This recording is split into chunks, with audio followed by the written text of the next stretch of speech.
Start it again. Turn it down. It's a completely different video now. Gotcha. All right, I'll stop it. It's that one. This is live, guys. This is Yeah. Let me.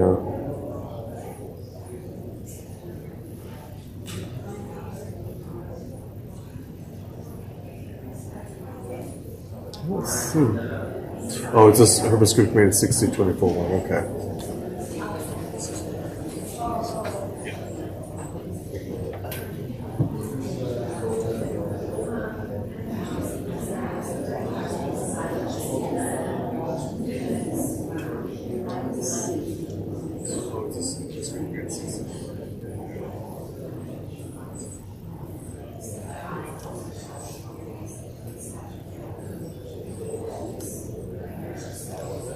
Alright, well, if it's going,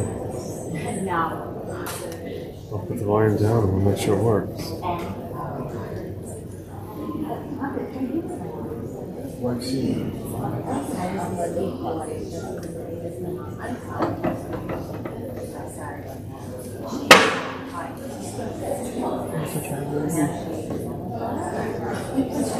Alright, plug the charger in. Should be in that, unless it got pulled probably.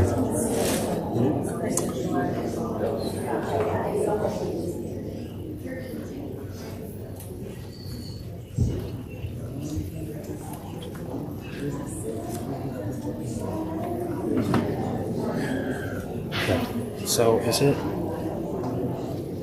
using the audio on the camera or using the audio on the phone?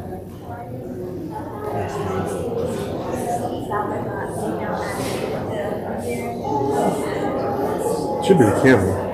I think I heard him in my conversation coming through.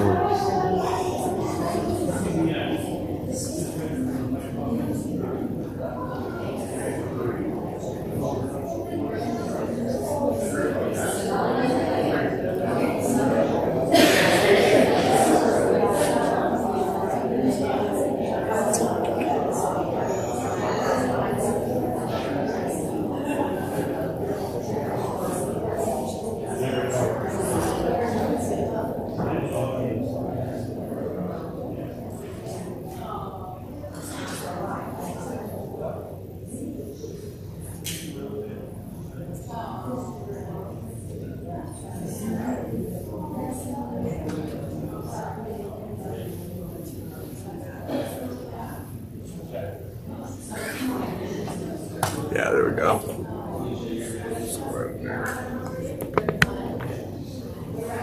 You guys want to decide on that for a second? Oh, okay.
Return to executive session at 7:05 p.m. I make a motion to allow student 1 to earn credit based on grades waiving the attendance issues. Do I have a second? Second. You're going to different Any discussion? All If it those in goes down, favor? let you know. Okay. Motion carries. I make a motion to allow student 2 to earn credit based on grades waiving the attendance issue. Do I have a second? Second. Any discussion? All those in favor? Motion carries. Agenda adjustments. I know I have an agenda adjustment I want to add under item 8, personnel, B, employment, a motion to enter executive session pursuant to MRSA 4056A, employment of officials, appointees, and employees. Any other agenda adjustments? Yes, I just have some resignations to add. I would like to add Kevin Berry, an educational technician at the elementary school, Ginger Berger, an educational technician at the middle school, and Samantha Guerrero, an educational technician at the elementary school.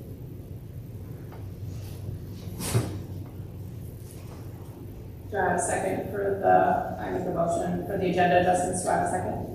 Second. Any discussion? All those in favor? Motion carries.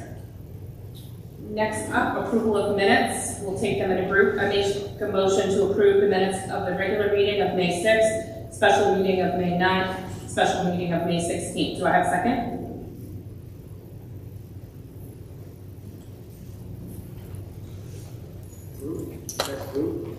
Yeah, we'll do a minutes group and then we can have a discussion if there's any changes.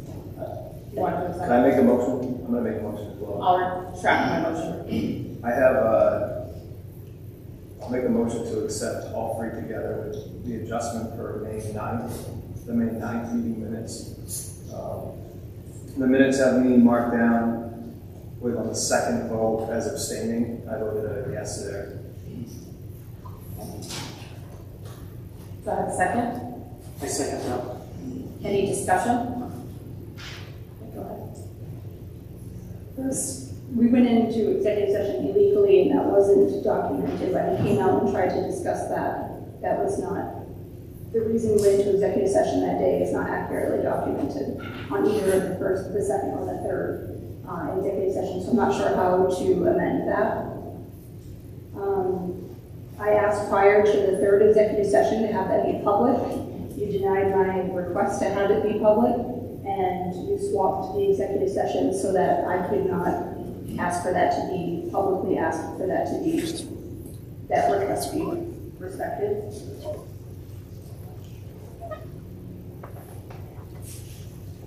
Executive session 3, there was no documentation on that vote on the 6th.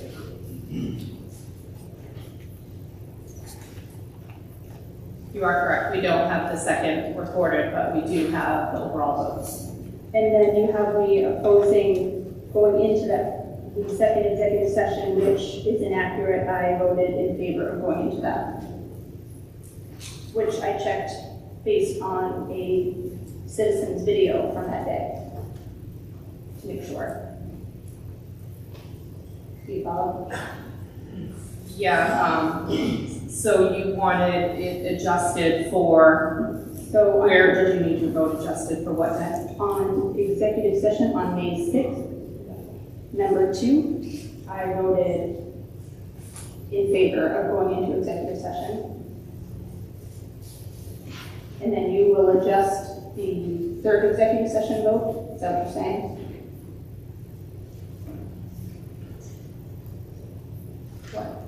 What specifically are you, you're saying under number 7, number 2, you voted for.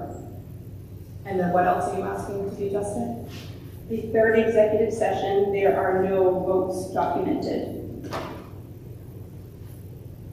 Madam Chair, can we go back and just take them by date? So reference May 6th. Yes. Yeah. Jesse, you want to start? I'll retract my motion. Okay. Do I have a motion to approve the minutes of the regular meeting from May 6th?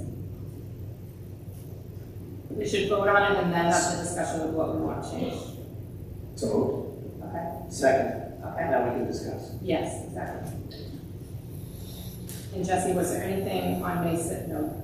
Haley, what did you want specifically changed for May 6th? You wanted executive session number 7, under number 2, to reflect that you did not oppose, you voted for, and then what is the other item that you're asking to have fixed? On number 3, there are no votes to going into that executive session documented.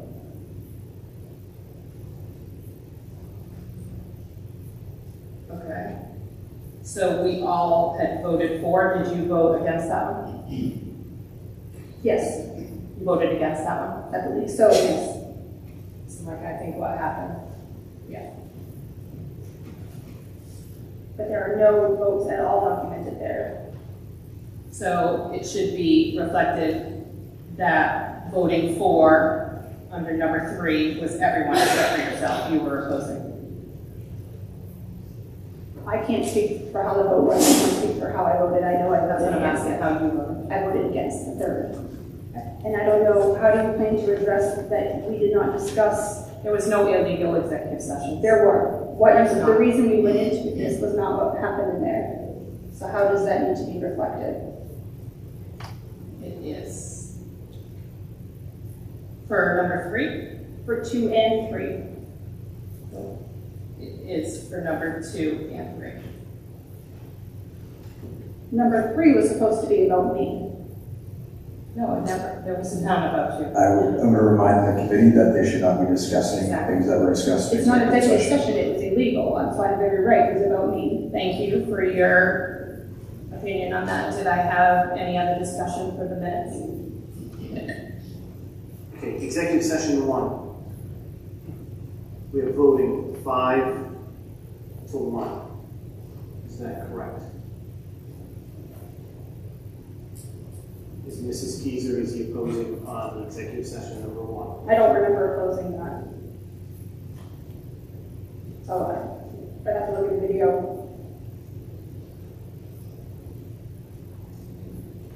Honestly, I'm sure. I don't know why I would oppose that. Executive session 2, opposing 5 to 1. Mrs. Keiser was opposing. No, So you were a no vote, or you were a yes I would say yes vote on number 2, on 2? which, based on what it said we were going in there for. Which is not what happened.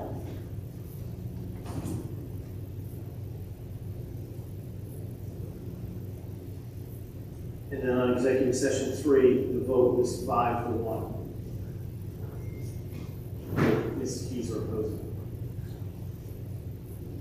Is that a yes? Is that correct or not? So did you guys? They would have abstained. Right. They didn't intend that one. They didn't attend it, so that would be a 3 to 1 with Mrs. Keiser in the no. All those in favor of those adjustments to reflect the voting? All those opposed? Motion carries. Next up, I make a motion to approve the minutes of the special meeting of May 9th. Okay. Didn't know where we were going on Do I have a second? that. I second. And any discussion, Jesse, you have something on that one? Yeah, marked down as abstaining on the motion, but I was a yes. Discussion. So I'd like to amend the motion to make that adjustment. I've been waiting to hear, I asked for where the audio or video recording of that meeting can be obtained, and you haven't replied back. No, I did reply back, actually. Remember, I said I asked Jody for it, and Jody hasn't, she was out today, so. Was there any other discussion on that? So the voting is 2 to 1. The chair and Mr. Keith is yeses and me opposing. Yeah. Excuse me, I missed the second. Who seconded that motion? I second. Thank you. Any other discussion? I amended it to someone else a second. Yeah, Brian. Oh, right, second, I okay. second. Yep. All those in favor? All those opposed? Any abstentions? Motion carries. Next up, I make a motion to approve the minutes of the special meeting of May 16th as presented. Do I have a second? Second. Any discussion? All those in favor? All those opposed? Any abstentions? Motion carries. Next, we'll move to committee acknowledgements. Jesse? So I'll take a couple minutes here. As most of you know, this is going to be my last meeting as a school committee member. I'm met with some bittersweet emotions, but I can say it's been an honor serving the community and most importantly the students the past 3 and I guess 6 years. Steph, I want to thank you for stepping into your role as leader of this committee, as chair. You're a fantastic leader, and you have a passion in anything you set your mind to, and you have a passion for our students. I'm going to miss working with you. Debbie, it's hard to believe that we worked 6 years together. It's flown by.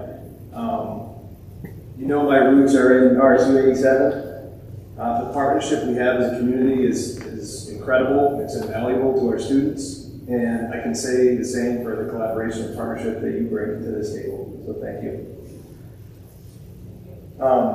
Brian, I think it's safe to say you and I didn't necessarily see eye to eye at the start of your term. I'd like to think our working relationship and collaboration can be an example for others, regardless of who's elected in the next couple of weeks. We've had our differences of opinions up here. We've aired them professionally. We didn't drag on the discussions when we realized that our opinions couldn't be swayed. And we took the appropriate votes. We moved on as a committee with the vote.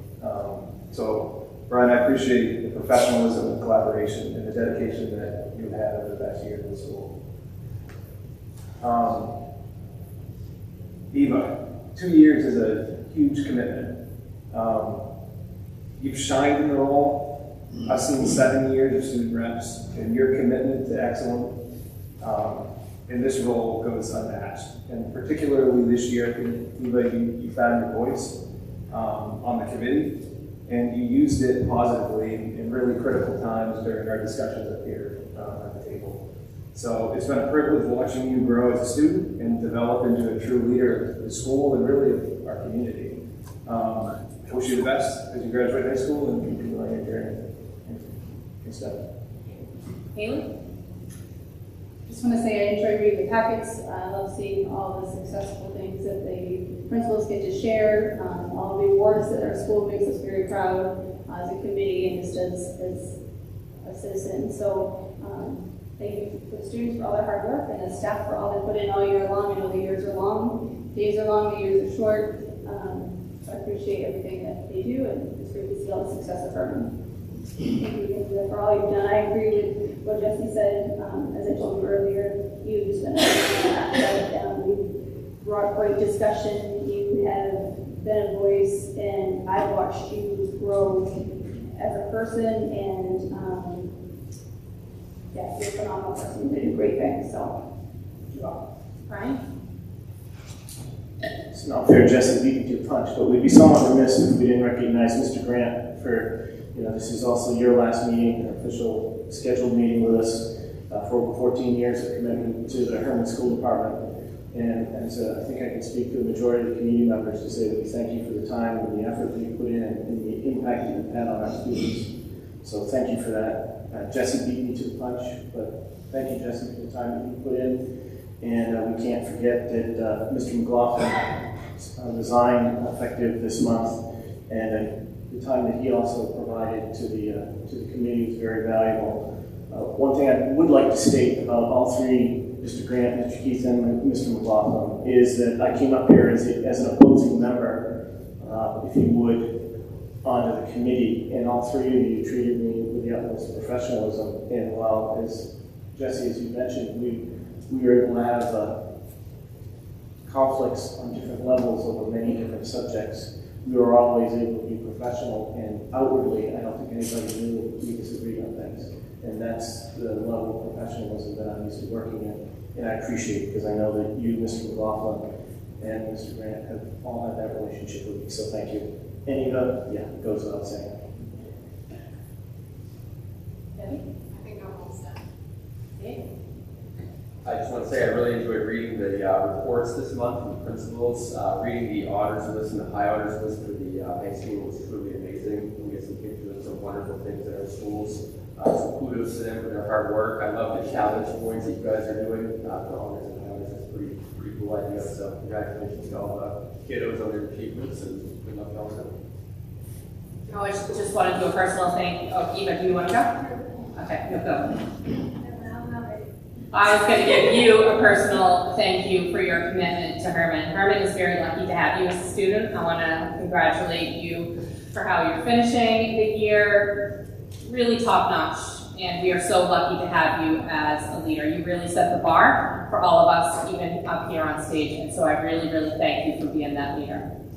I want to thank Jesse for the time that we've got to know each other over the last year. For the record, you beat me by 3 votes 3 years ago, and I could not be more proud to have lost to you, Jesse. But did we really lose? Because we've really done a lot over the last 3 years. It hasn't been easy, and I appreciate all the times that we spent. And Micah, today's a really sad day in Hermon to no longer be having you here on the stage. You are truly committed, and it's very, very unfortunate that we are losing you in this district. It's a huge loss, and your loss will be felt. So thank you, Micah, for your true commitment, and thank you to your family for supporting you over the years. So I have 2 little presents here. Thank you for the kind comments. I'm going to save mine for my superintendent's report. One is for Mr. I'll go to Mr. Keith first. Mr. Keith, this one is for you. It's only lightly used. No, we appreciate your service, and the last 6 years, as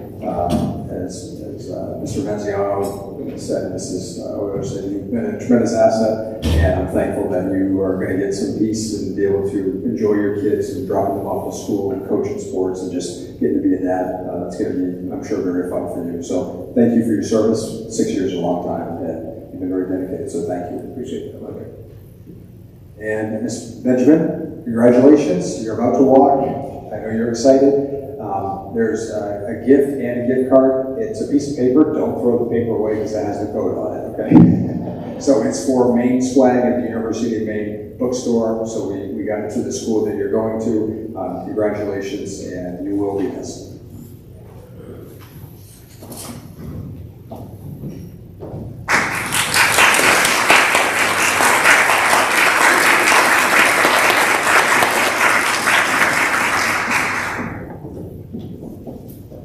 Before we move on to public comment, Jesse, I realized that I did recognize public comment from last time, and I really want to thank Rick Burgess for stepping up and talking about curriculum. Test scores is definitely something that we need and have been wanting to make a priority. And I know Melissa updated her curriculum report. She was unable to speak tonight, but that she's going to speak in July. So thank you for that. Yes. Yeah, sorry. Okay, I'll do my last committee acknowledgement on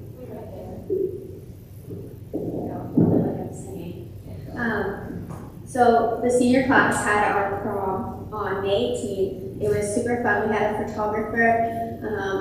One of the seniors fell about and it was her cousin, and she did a great job capturing photos of everyone and capturing the fun of the night. We recently had our senior banquet, which was basically a roast fest where we were all just talking about other people, but it was super fun. We got to laugh at each other and laugh with each other. On this Thursday, we have our class day, so the seniors will march in front of the underclassmen, and we'll also induct the new class and club officers into their positions. And following the night before, we have class night to honor seniors that are receiving scholarships. And the best part of all, we have graduation this weekend. So graduation at the Cross Center this Saturday at 11 a.m. I'll be doing the welcome speech as the salutatorian. Alex Smith will do the goodbye as the president, and Jonathan Hinchliff will do the valedictorian speech. I'm not really sure what his will be about, but I'm sure it'll be great. And for within the school, besides senior activities, we also have Key Club hosted a bake sale, and they raised $280 just for baked goods, so that's amazing.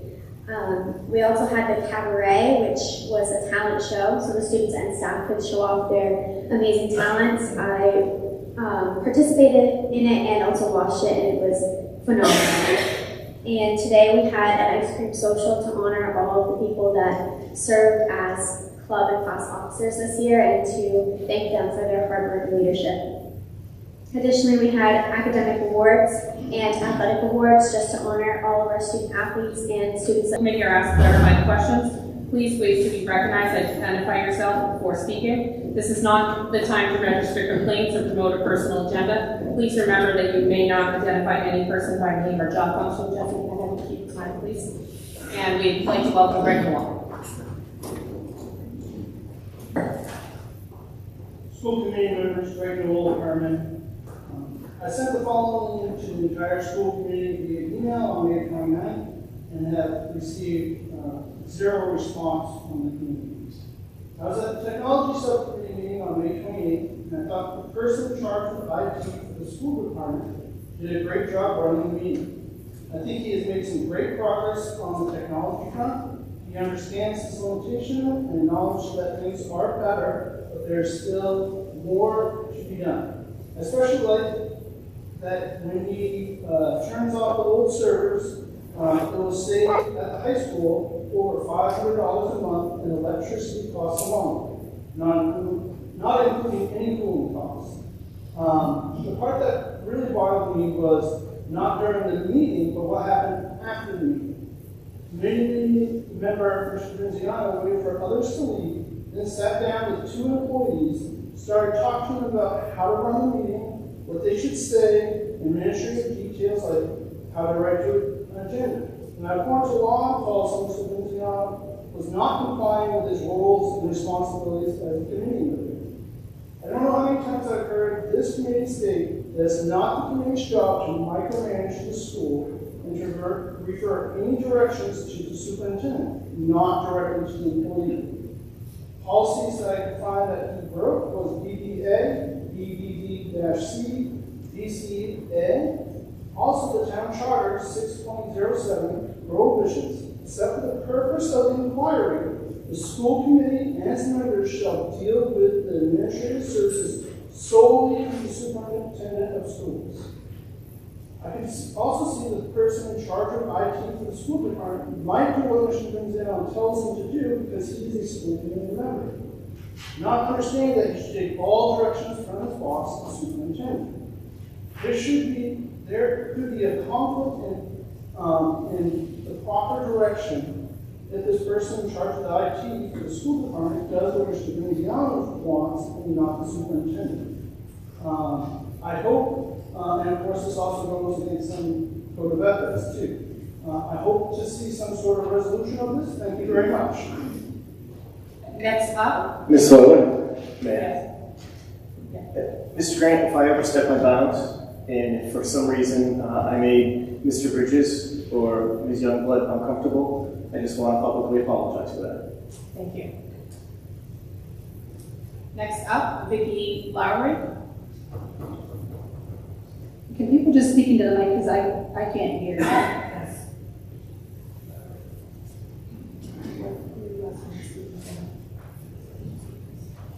Good evening. My name is Vicki Lowry, and I'm from Gardner.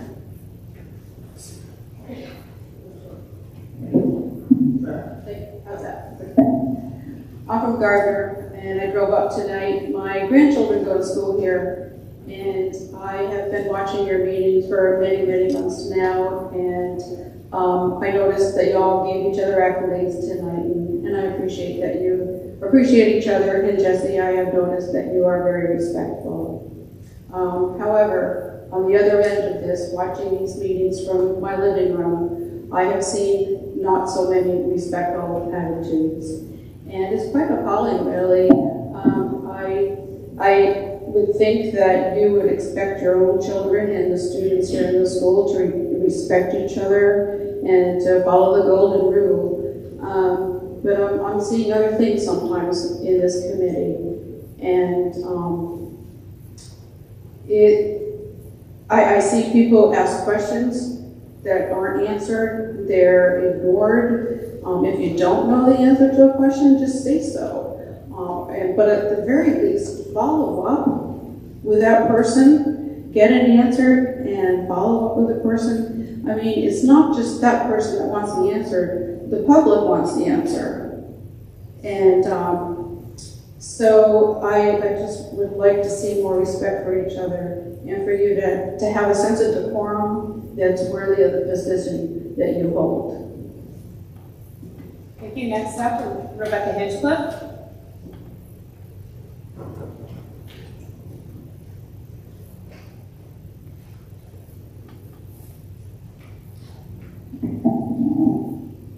Hi there, my name is Rebecca Hinchcliffe, and I am a resident of Levant. I appreciate having the ability to watch the recorded monthly school board meetings and subcommittee meetings that I am unable to attend in person. I know that this is an added step and extra work to make that happen, so thank you. I'm here tonight just to caution you as to how you move forward on the recently discussed changes to your code of ethics. This seems to be aimed at limiting free speech and reducing transparency. Preventing the recording of public discussions pertaining to our school and students just doesn't seem right. Preventing school board members from sharing information online or really in any other format that is deemed important and crucial to the community they were elected to serve is unethical and a violation of their right to free speech. I know this community has become unfortunately divided in recent years, but this is, I don't think, the solution. It seems to be a pointed attempt to silence individuals whom the majority may not agree with. The timing of this coming up now, just weeks before an election, is really unfortunate. I am not on any side other than that of the students, staff, and parents. Regardless of who you are or what you believe, each one of you should have the right to be heard.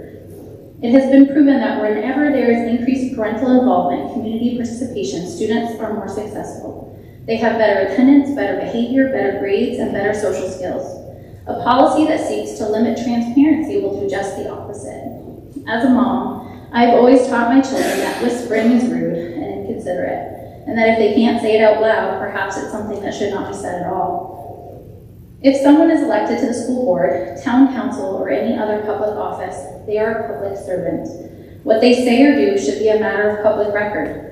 If those individuals are conducting themselves in a professional and respectful manner, then they should have nothing to hide. Please respect one another's right to free speech and uphold the ability for us, the community of the Hermon schools, to continue to be a part of the important work that you were elected to do. Thank you.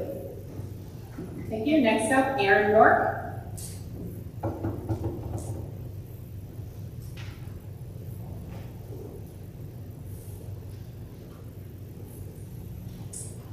Hi, I'm Erin York, and I teach third grade at the elementary school, and I'm also the Hermon Education Association president. I'm here tonight to recognize Stephanie Euler as the recipient of the Friend of Education Award for the year 2024. So the HEA nominated Stephanie for this award, which is given by the Maine Education Association each year to a person who currently is holding an elected or appointed public position and is currently making a significant contribution to public education. So out of all the nominees in Maine, Stephanie won and was presented this award in May at a banquet in Portland. So I would just like to read the introduction that was given that night to explain why Stephanie won this award. Stephanie Euler is presented with the Friend of Education Award in recognition of her dedication and support of the students and educators in the Hermon School Department. Stephanie has been an active volunteer in the Hermon Schools since her children were in kindergarten. More recently, she's volunteered for the Junior Achievement Program in 3rd and 4th grade this year, and is the Key Club Advisor for the high school. Currently, Stephanie serves as the chair of the Hermon School Committee, where she's proven herself to be a strong advocate for Hermon students and educators. The MEA is proud to recognize Stephanie Euler with this year's Friend of Education Award. So congratulations, Stephanie. Thank you. Next up, Ed Ford.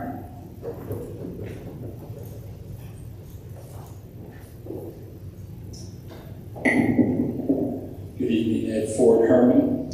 As a Hermon citizen, I would like to know why this code of conduct, code of ethics policy is on the agenda specifically during the month of June. You have a Hermon school board that is currently in transition. Hermon's current school board is down 1 school member, and the total number of board members will stay 4 until November this year, even after the local election in 8 days.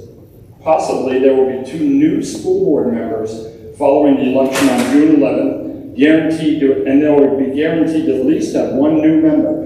So here's my question. Should this board have waited for the next school term to be seated to make amendments to such an important policy?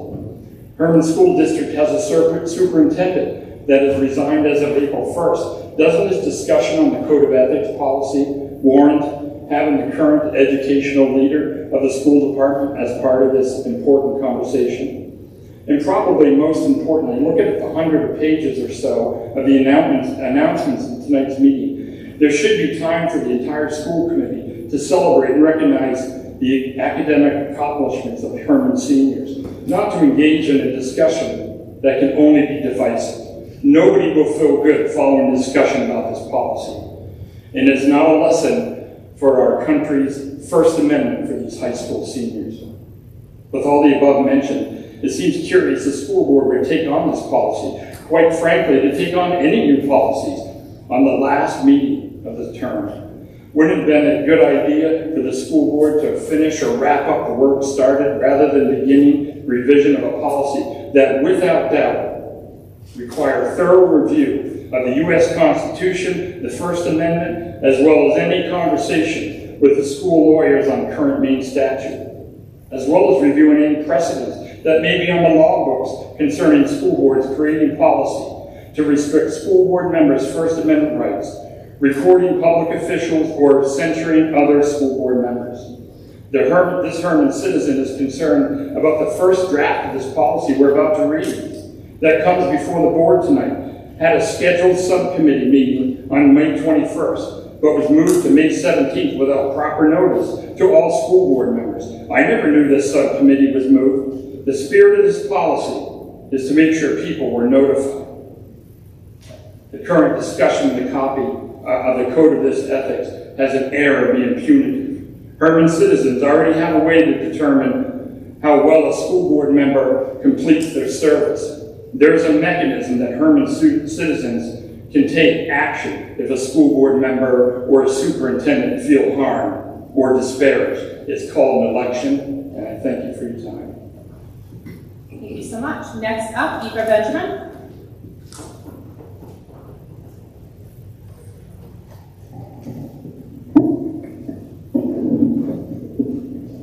Eva Benjamin, Hermon. For the past 2 years, I have served as the student rep for the Hermon School Committee. When I was interviewed for this position, I thought it would be a great opportunity for me.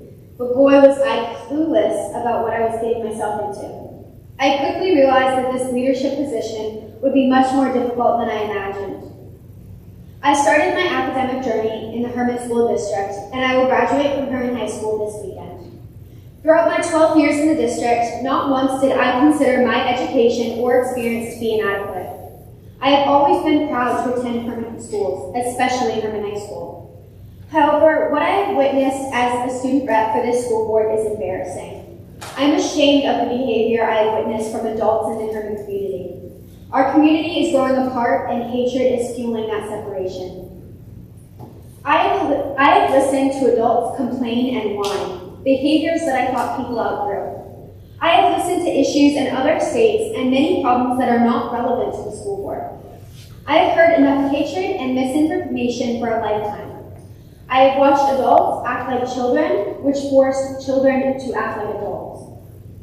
This experience has been memorable and rewarding, yet also challenging and stressful. I have witnessed the true maturity and immaturity of adults. I have witnessed wisdom and knowledge, but also ignorance and arrogance. I would like to personally thank every member of the school committee, especially Mr. Grant and Mrs. Whaler. You have both served as great role models for me, and your strength when faced with adversity is incredible. The school committee is full of strong leaders, but my greatest wish for the committee and the community is to focus on spreading positivity instead of hate. This group of people volunteered their time to improve and better the school. I would ask each of you to consider what's best for the students and show the student body what a true leader is. My experience in this position has taught me resilience and maturity. I am grateful for the time that the Hermon School on the Hermon School Committee because I know that I am ready to face the next chapter of my life and I can hold a poker face, no matter how preposterous someone may be. Thank you. Next, we're going to move on to resignations. Yes, you have one that was listed in the packet. That is Mr.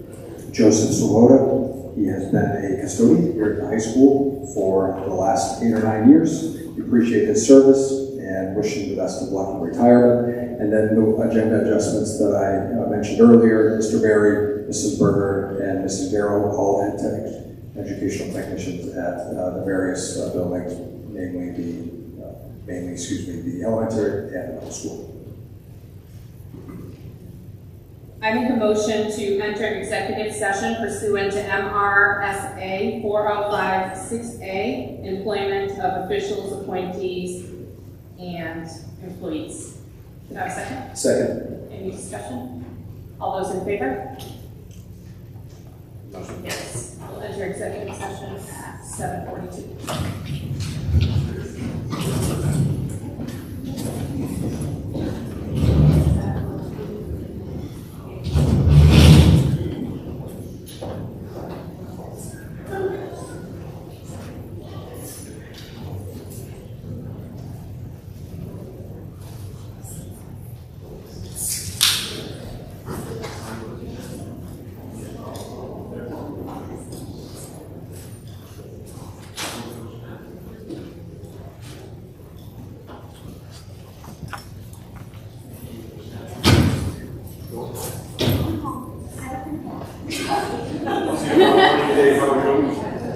I know, I'll be there.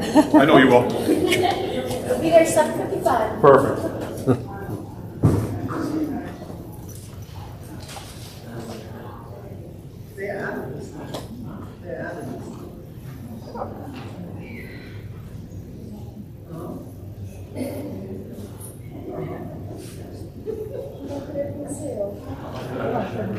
Well, that's what happened.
He actually went to the middle school to already got working on that iPad.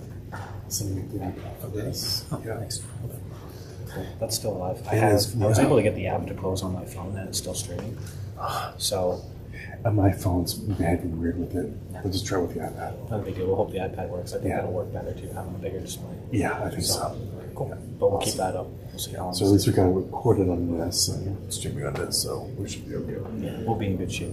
So Yeah. cool. Thank you, sir. I appreciate it. You can. I'm just glad I'm back. Yeah. I gotta be here to the end of the day.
That one's streaming. That one was streaming earlier at the office. It's just recording now. Is it working good? Yeah, it's recording. Should assume so. I have no way to test it really, but I can't see why it's not. We know this is working right now with this one, so.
Come over, Joel. Time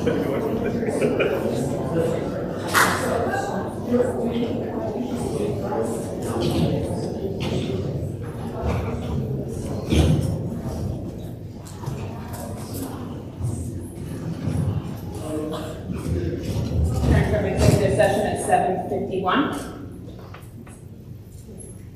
I make a motion to approve Patricia Duran as interim superintendent of the Hermon school system. Do I have a second? Second. Any discussion? Any abstentions? Just take the reason, please. Because we don't cover the superintendent. Thank you. All those opposed?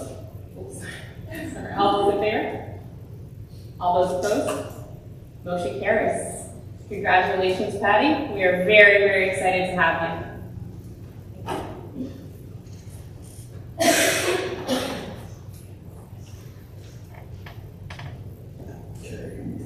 You have in front of you 1, 2, 3, I think it's 4, yes, 4 employments. The first one, I would like the committee to approve, well, I've actually already hired Vanessa Conk, Special Education Secretary. Rhonda Heshey, as you've already accepted her resignation several months ago. We're very excited about Vanessa. She has experience in that role and is a very intense role. There's a lot of paperwork, and she brings a wealth of information to that. And I'll go through the rest of them, and then you can take them one at a time, I'm assuming. But we also have Rochelle Ball. She is for social studies here at Hermon High School.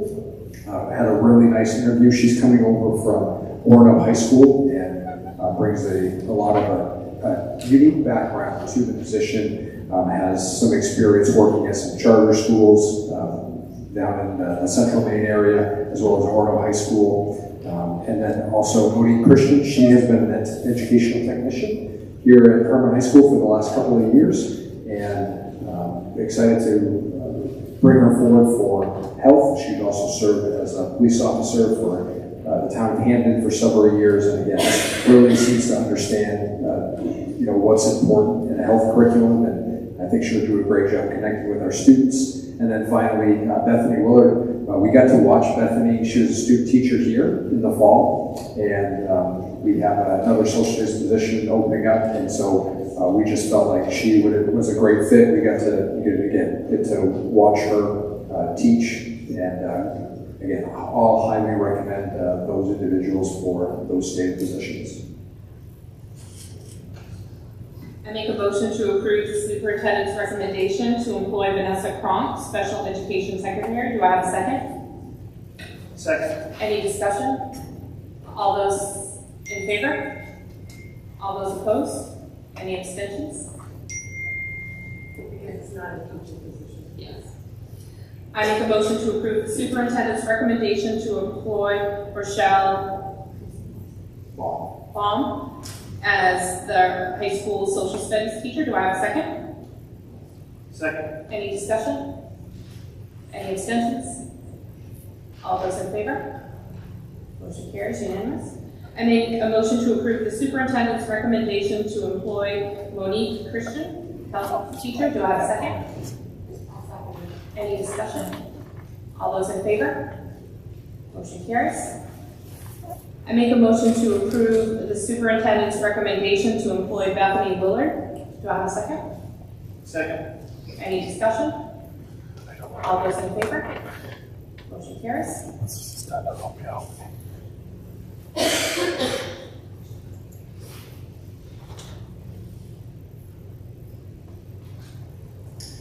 And you also have 2 extracurriculars. One is for the chemical hygiene officer. That is Mrs. Taylor. She's our science department chair here at the high school. And you also have new to the middle school softball, our own Steve Boyd, resource officer. And so those are for co-curricular hygiene officer and volunteer assistant to the softball team at the middle school. Thank you. And then I want to give the public an opportunity to be able to speak for old business. We'll close public comment. We have excused Attendance from May 6th, Chris McLaughlin. May 9th, Haley Keiser, Chris McLaughlin, Debbie Wallace, David Hart. And then May 16th, Chris McLaughlin, Debbie Wallace, David Hart. Do I have a second? Second. Any discussion? All those in favor? All those opposed? Any abstentions? Thank you. I move to approve the second reading to amend JGAA assignment of students to classes 5-year-olds. Do I have a second? Any discussion? All those in favor? Unanimous? I make a motion to approve the second reading to amend JLCE first to aid emergency care. Do I have a second? Second. Any discussion? All those in favor? Motion carries. I make a motion to approve the second reading to adopt JLCER first aid administrative procedure. Do I have a second? Second. Any discussion? All those in favor? Motion carries. I make a motion to approve the second reading to adopt KJA, Relations with Booster Groups. Do I have a second? Second. Any discussion? All those in favor? Motion carries. I'd like to open it up to the public comment for new business. We'll close public comment for new business. I move to approve myself and whoever else would like to join to interview the student representative candidates. Haley? Okay. So I move to approve Haley and I to interview the student representative candidates. Do I have a second? Second. Any discussion? That will be over the next week before school gets done. And it potentially could be during the day to be able to meet the students. I think there's 2 of them. We actually have 3. All right. Yeah. Okay, perfect. At the high school probably. I would recommend the high school. Yeah. Yeah. Any other discussion? All those in favor? Unanimous?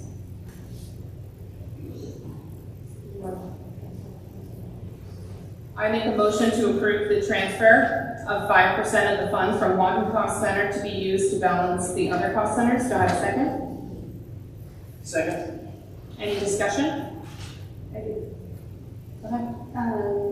Just like last year, I asked, it's not necessarily a need, and we were supposed to follow up if it was a cost center exchange, if that ever happened, we always end up with a surplus, so it seems like this is done out of the technicality. Is that accurate, or like just in case?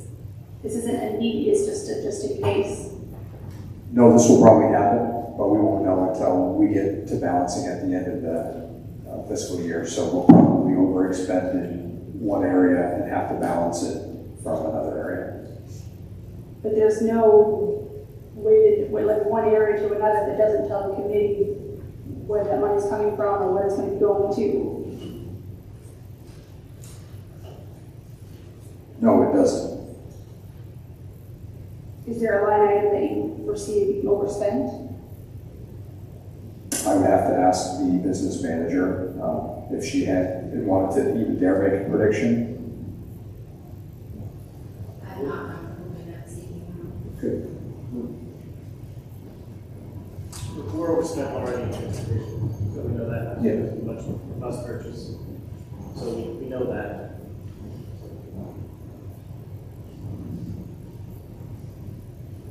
Any other discussion? And the one cost center that it's taken from and what it's moved to is then reported later in the year, because we've seen that in finance reports. So I believe we saw it in either September or October of last year. So it doesn't kept from us, it's there for us to see. So this one is just to give you, excuse me, the flexibility to move funds around up to 5%. If a cost center was needed, if it was overexpended, we needed to pay a bill, yes. Which we know at least one will be. Yes, transportation, yep. Okay, thank you. Any other discussion? Any abstentions?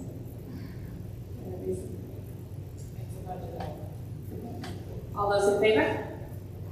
All those opposed? Motion carries. I make a motion to approve the first reading to amend BCA Board Member Code of Ethics. Do I have a second? I'll second. I'll second. Okay, any discussion? I have lots. Yeah, I do too. So go ahead. Cool. Yeah, I appreciate the public comment and asking why it is that we've needed to review it. I think it's very, very long overdue. As we all know, we have, our students have a code of ethics that they have to follow. And if they don't follow that behavior, there's repercussions. They get suspended, parents go and talk with the administrators.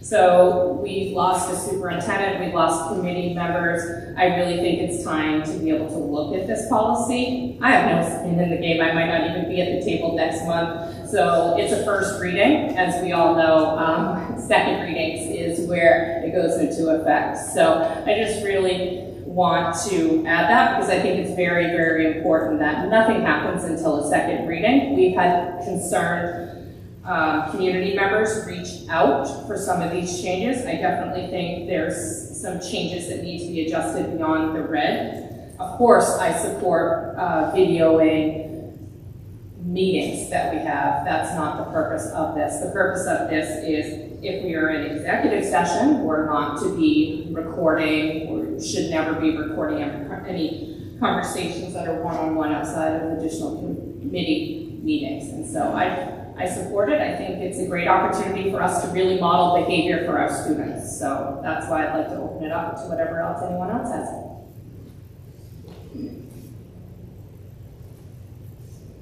You said good, Mike? Sure. So these were not drafted out of committee members speaking under their personal capacity. This is, you haven't addressed the fact that there's school board members who have Facebook pages representing as though they're a Hermon School Committee. How is that relating to the policy? You gotta stick specific to this policy. We didn't address, in this policy, you didn't address the fact that there shouldn't be committee pages privately listing as though they're representing and speaking as a committee from that social media platform. So what wording do you want added? Okay, there. Well, can we stick with that one item before we move to the next? So what wording did you want added?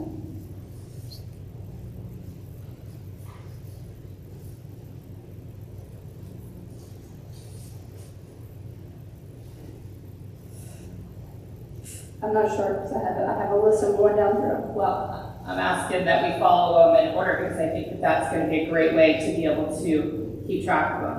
Because I don't want to have to go back and asking what did you want suggested within the policy.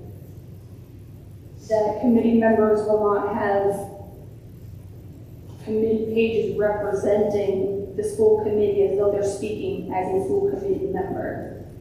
So when they're on social media writing as a Hermon School Committee, it's automatically visually representing the school committee. They're not speaking in their personal capacity, they're speaking as a school committee member. The policy, and it's been reiterated constantly here, that we have no authority when we leave this table, that we only have authority when we're together, not individually. But when we have a committee member with a page that actually says Hermon School Committee, it's as though it represents the views of the school committee. So again, I just wanted to ask what it was that you wanted to add for a letter.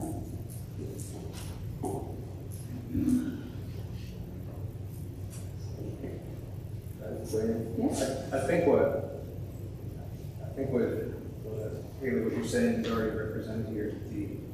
I will remember at all times that as an individual I have no legal authority outside the meetings of the school committee, and that I will conduct my relationship with the school staff, the local citizenry, and all media communications on the basis of this fact. Correct, but when you have a Facebook page that actually says a committee member, Hermon School Committee, they are speaking in the capacity of, which we have the right to do if we are asked to do so. So instead of having the board chair or a unified paper or communicate to the public meetings and such, but to actually have a representation of the school committee. So back to Jesse's point, I believe D already covers that. It doesn't. What words do you want changed?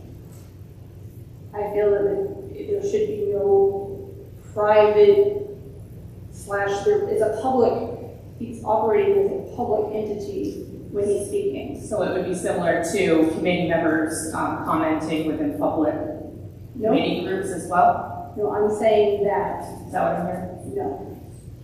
I'm saying when we speak outside of this table, we are speaking as private citizens. When you have a social media account that is of your professional, your elected position, you are speaking as an elected official on behalf of all of us. So instead of trying to constrain our individual freedom of speech, it should be that school committee members will not have accounts representing the school committee. I just want to clarify, because nobody's trying to constrain people's, I just want to bring you to C that says, I will make no disparaging remarks. Correct. Yeah, and we could definitely look up the definition of that. I have it. Like, I brought it just in great. case. Oh, perfect. So what did you want changed on D? It was still very unclear to me. D? Yeah, that's the one that Jesse's pointing out. That is. I didn't agree with that. I'm saying, yes, we speak individually when we're not here, of course. Okay, Mrs. Keyser, we'll move on, but I'm just looking for you. I have yet to hear your suggestion that you want to be able to add for words for that one.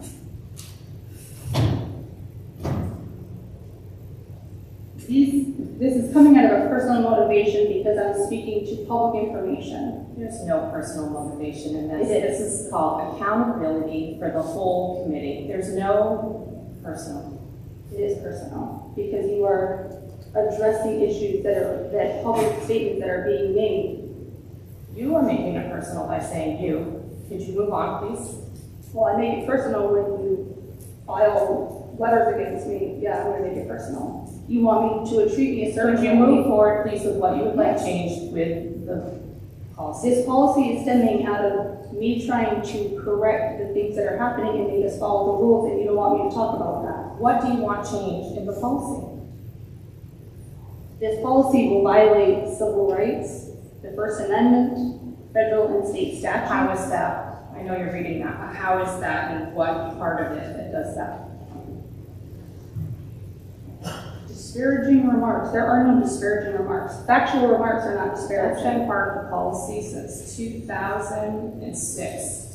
I understand that. So there's no change that I'm making. You're trying to say on social media, you're trying to control the flow. So that was brought up by a member of the public that brought that forth to us. This is not personal, Haley. Mm-hmm. Well, it was when you filed my reports to the DOJ. It became personal. You're right. So let's talk facts here. This is also controlling the freedom of access to information and trying to share information that has been an issue. This violates charter. What is, like you keep saying this, like what has changed in the red is? That if any of us speak in our personal capacity, here, social media, or anywhere, that you're trying to control the flow of information and that we can't talk about it because you find it personally disparaging. It's factual. You don't want us to talk about facts outside of this meeting. You're entitled to your opinion, you're correct. Charter Section 11F says that any person can express privately or publicly their position or on political subjects. I'm not hearing what you want changed within this policy, please. You're reading us law, please, that someone's provided you, please. No one's provided you anything. Please provide specific letters that you want adjusted within our policy. That is a very demeaning statement. What would you like changed within this policy? I would like to amend the policy to say it should be the exact opposite. First of all, letter S, you can't even do that. That's a violation of the statute already outlines the freedom of access of information, so you can't even say I that. agree with you, further clarification needs to be made there, however. So why are we bringing it forward? I allowed you the opportunity to speak first.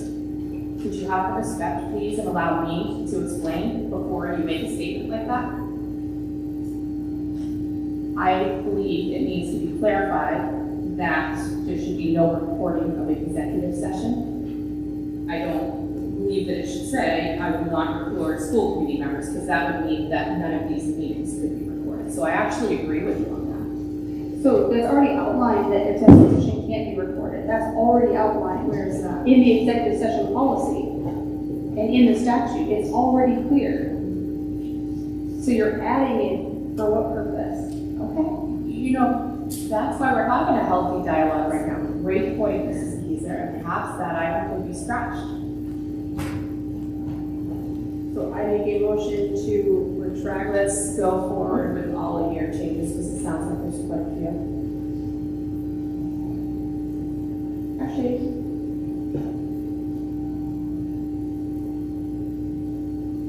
I see these policies where you're trying to control free speech outside. Stop saying I'm trying to control. I will retract my motion, and we can table this item until next time. I have zero agenda in this, okay? Zero. I will retract my motion. I make a motion to table this item until next time. I actually think this is good timing. Yes, Mr. Ford, I think this is excellent timing. I think that every year in June, the outgoing committee should review the ethics, and the incoming committee should approve the final reading. It is something that this organization needs. So it is needed. The last time this was reviewed is 2006. A lot's changed. Every year, it should be reviewed for all of us, to include old being outgoing, giving lessons learned, and new being incoming of this is what our ethics are. Ethics obviously have a whole lot of different meanings to people in this room. But when you're in a professional body with professionals that act professionally, their code of ethics is relatively skinny. Those bodies that have trouble managing themselves professionally will end up with a lot more written in a code of ethics. So we do need an ethics update. It needs to be done every year. So Mrs. Keyser, it's just me and you here next year. We need to have this on the agenda in May for the policy committee, so it can be before us in June as a first reading, in July for a second reading. That needs to be a tradition. Thank you, Mr. Venziano. Did you have more to add? But I do. Social media expectations is new to this, because we didn't have social media in 2006. We need to address that. There's a lot of interpersonal digs that everybody in the room is aware of, but nobody actually wants to come out and say it. There are threats and false accusations that are thrown around this room on a regular basis, which is not professional behavior. I've said it to people that are in the audience, that in my entire professional career, I've never had to deal with this lack of professionalism. So how do we deal with it? It has to go into a policy under ethics. So we can either figure it out now, or we can have a food fight over it next month, but this isn't going away.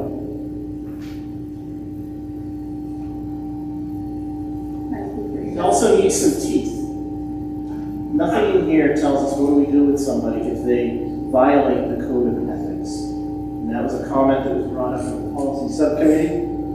There needs to be some teeth and an agreement that if there is any discipline that needs to be taken, we need to look at it as a third-party lawyer, so that if there is a violation of ethics among this group, that it is looked at from an external source, so that it is managed correctly.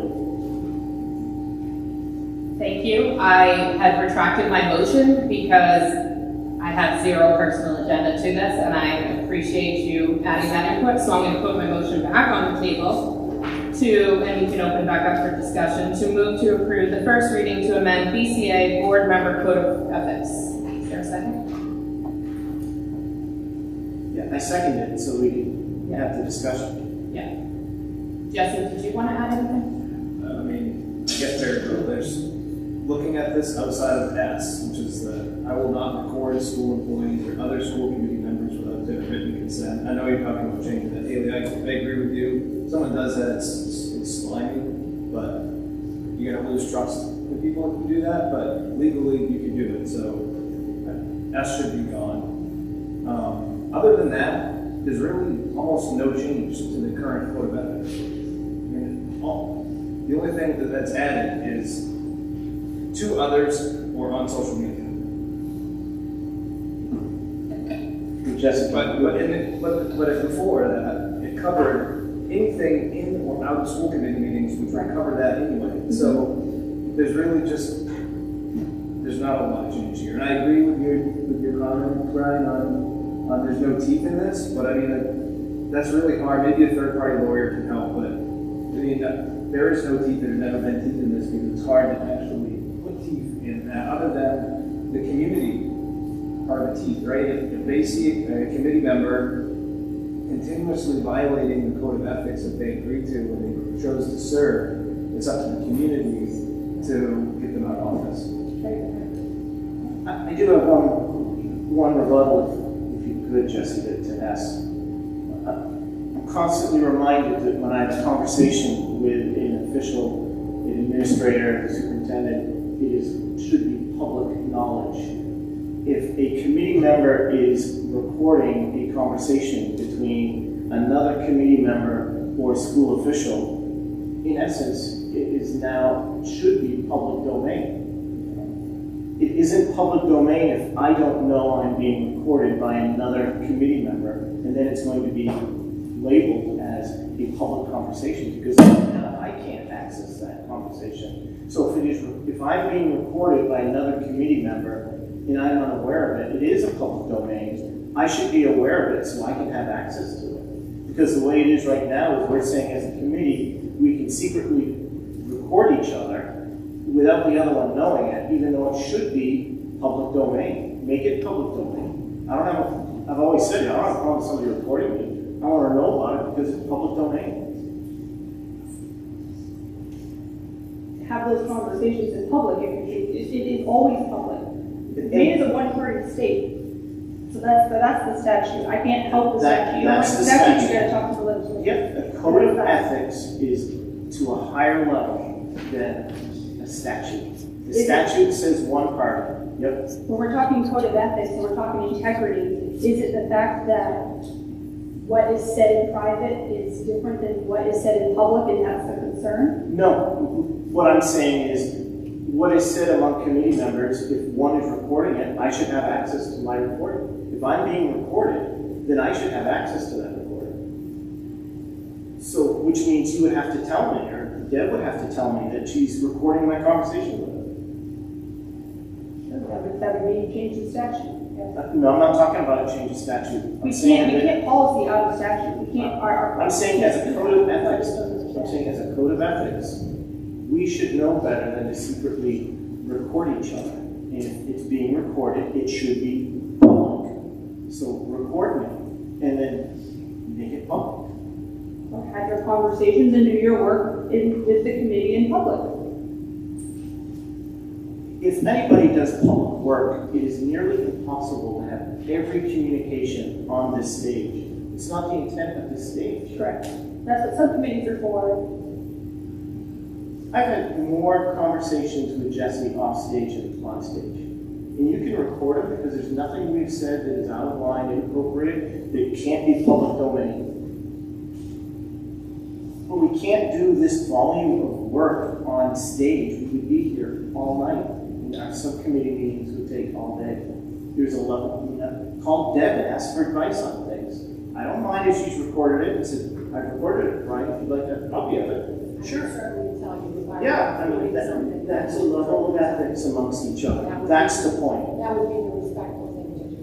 I've had many conversations with administrators, including the superintendent, and It's not something that can be done in public, either due to time constraints, which is the subject that you're discussing. It doesn't lend itself to have 40 eyes looking at you while you're discussing it. But if you want to record it and make it public knowledge, I don't have a problem with it. But I have to know it's being done. I definitely hear your concern, and I can understand why you feel that way. I'm just saying, purely based on statute, that we can't policy something just because we want it that way. It has to be in accordance with the law. I will agree with Jesse. If you record it and not tell the other guy, the person, it's slimy. Sure. And if that's the ethics we want for our town, that speaks volumes.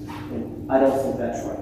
If somebody is recording me, show me the respect of telling me that you're recording me so it can be made in the public domain when we're talking about official business. I don't have a problem with that. It should be made in the public domain. You can't do that if only one person knows it's being recorded. And if you're doing it that way, it is being slimy. So remember, this is ethics. There are no teeth to this. This is just a standard of behavior that I will abide by. You have teeth in your rules, and there's a way to deal with people that break the rules. But in regards to S, no school employee should be recorded by a school committee member without their consent, period. It's beyond sleazy, it's cowardly, and they should not worry about that conversation going public and being used. And with artificial intelligence now, my 30 seconds of talking could be warped and changed, and I would have no control and no rebuttal. They could be flipped, used against me. And so you can do whatever you want with this, but school employees should not be recorded ethically by any school committee member without their consent. Could that go more than just ethically though? Because if you're recording a school employee and making comments about that recording, that could be considered an evaluation of it. Absolutely. So again, ethically, it's wrong, and I think there are significant legal ramifications. There's also trust. If I think somebody's being sleazy, I don't talk to them as much. So if you want to record me and tell me I'm being recorded, I'm more than willing to talk to you. If you want to record me and make me think you're recording me, but you're not going to tell me so I can't make it public knowledge, I guess I'm not so interested in talking to those types of people. So, back to not saying this is some sort of personal attack, because it sure seems like you were making accusations. We're not moving forward. No, we're not moving forward with, I'm not going to continue to allow you to say that after other community members have spoken enough. You're going to want change with this code of ethics. I was trying to tell you. I'm ready. We have a freedom of speech. We have policies that already say we have no authority, and that any statements that are made outside of here have no reflection of the school committee unless they are designated by the committee to speak on behalf.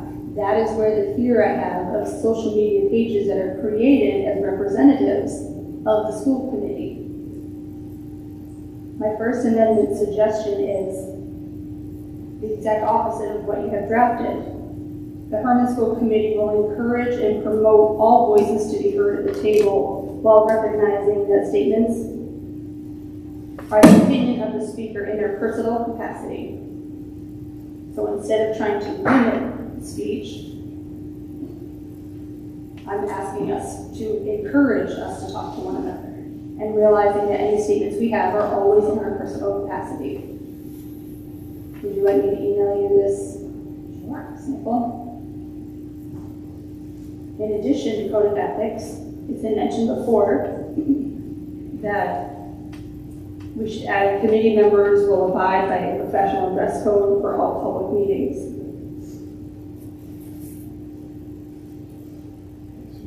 What are you looking to? Can you elaborate, please? A professional dress code? Yeah, what does that mean to you? That means that it would abide by what is professional dress, what we expect of our teachers, we should expect of our committee members. We don't let teachers wear jeans, we don't. I thought she just put a policy for she did not. There I is don't a- put policy. There is a dress policy that was, dress code that was done, I want to say 4 months ago. Don't hold me to it, but it's been. I thought it was only jeans on certain days. No. I have to go back and look at it, but the dress, there is a policy on dress code that can be addressed appropriately through the dress code. And jeans has not been removed from the school's dress code. That came in front of the whole committee. I know you were saying she. The chair doesn't change policy. I was The just committee does. referencing what you said in public comment. Did you have something? Did you have something you wanted to add? Oh. Did you hear you? Check. So yeah, I think it should be added that we will dress professionally when we come to school committee meetings. Did you email these to me ahead of time? I missed them. I didn't email them to you, no. It was here for public discussion. Dress code and ethics are, I'm having a hard time with that one. You can either put dress code in BED, which is school committee rules, or you can put dress code in the dress code policy. The dress code isn't a code of ethics. I agree. Well, you were talking about us being professional and representing professionally. Mrs. Keys, what else do you want changed? Professional behavior, please. These statements that keep going back and forth about accountability and the policy needs to have teeth. We are elected officials. We are not employees. We are not students. What else did you want to add to the code of ethics? This is discussion. I'm speaking. You just cut me off again. To try to control and police the free speech that we are elected to represent the voice of people, students, staff, to continue to try to control what is said, to control meeting times, and to have retaliation for when you think someone doesn't follow something. There are all sorts of policies that are not followed by this committee all the time. It is not our job. Adjusted for the code of ethics, because I keep on hearing you say retaliation. It is not our and the job. same word comes to me, accountability. It's called accountability. It is not our job as elected officials to police our free speech. It's our job to speak on behalf of the people. So to continue to try to have a consequence for someone who says something that define disparaging. I have a definition. That statement, when I say define, I don't mean that. I mean it as in, what is the barometer? How do you measure disparaging? It's an opinion. You think it's disparaging. I think it's fact. Do you think I'm a moron? I think you're asking me an opinion. You're stating it. You're asking me. I'm a moron. You're asking me an opinion. I'm asking your opinion. Do you think I'm a moron? Because I find that a disparaging remark. Do you think I'm a liar? I have not called you a liar, but you have made that disparaging remark. Wrong. But I'm sure you have that on recording. You have called me a liar multiple times to multiple And constituents. I'm sure you have that on recording. So do you consider me a moron? Is that a disparaging remark? And that's where we come into ethics, David. It's personal opinion. I'm not answering your question. I'm saying that personal opinion is free speech. I'm sorry. So I want to ask you a question along that. So you're, hypothetically, how would you feel if an 18-year-old said that to one of your children? No. I'm just asking the question. How would any of us feel if their 18-year-old child was spoken that way? I have more By another concerns about, that's called bullying. You're right. No. Yeah. Oh, okay. Yeah, Oh, okay. I can agree that that's bullying, sure. You can see that in children. It's outlined in policy. There's 14 different policies that I have found that already outline all of the rules for the internet, for employees, conduct with staff and students, bullying, informational records. So when we're talking about this accusation you keep saying, which is an accusation and it's not true, about recording meetings, I'd like to know why staff are communicating and texting with committee members about executive session? How are they getting that information? I have no idea what you're talking about. This policy that's from 2006, there's very, very few words that we are changing in this policy. We are just, as Mr. Veziano said, it should be one that's reviewed every single year.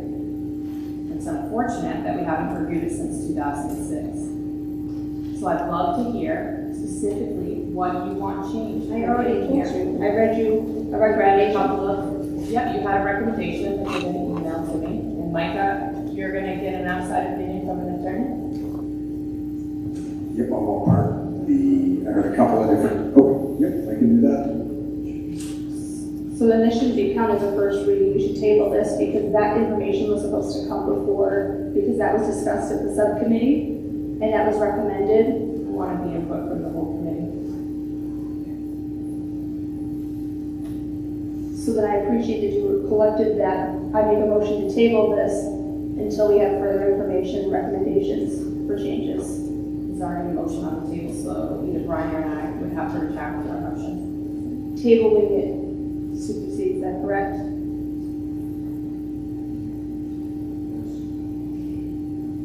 I don't know if that's what with me. Of all the things I typically have, tabling stops all discussion and it supersedes your two motions.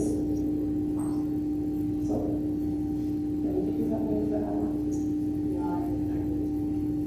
I think that the bit of adding regarding social media is an important aspect.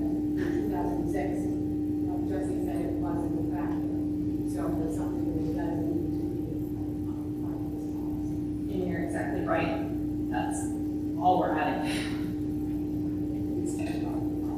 So the addition to paragraph C, I will make no disparaging remarks is not an addition to others or on social media is an addition. Is there an issue with that?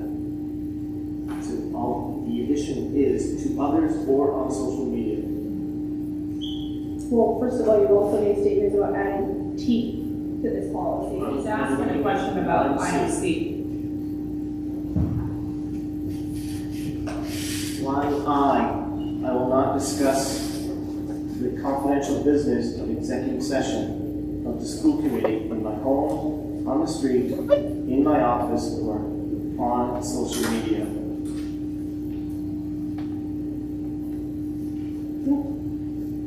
S, I will not record school employees or other school committee members without their written consent.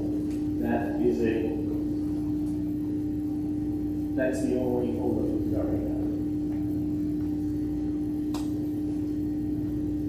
There's no holdup. Disparaging is a matter of opinion. That's not a change, though. That's been in there since 2006. Disparaging has been in there.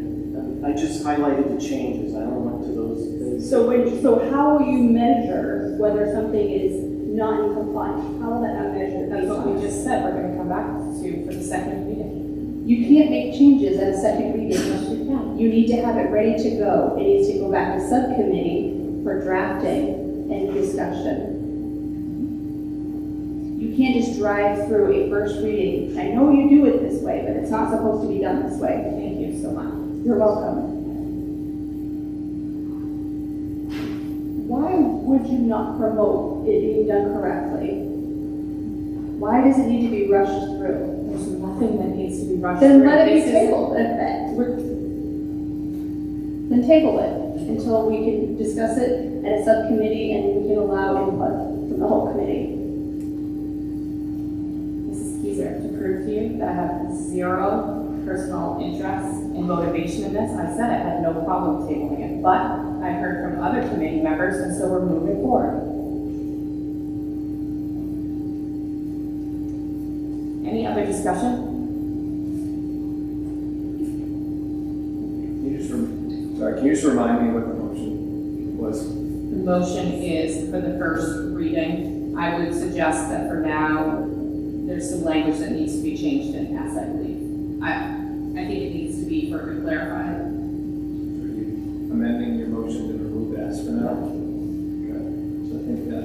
Unless there's a different way of saying it, but I don't like the way it reads because it's my impression that we wouldn't be able to be recorded in meetings, and I have no problem with that. Perhaps it needs to say, I will not record school committee members or other school committee members outside of committee or subcommittee meetings without their written consent. That would be a Just way. without their knowledge. We all want to be recorded, we're at one of these meetings. You know, Without- so committee will not, or employee will not be recorded without their knowledge. So just changing Yeah, I mean, we to all knowledge know. instead of written consent. Yeah, because we all know that when we're here, it's our knowledge we're being recorded.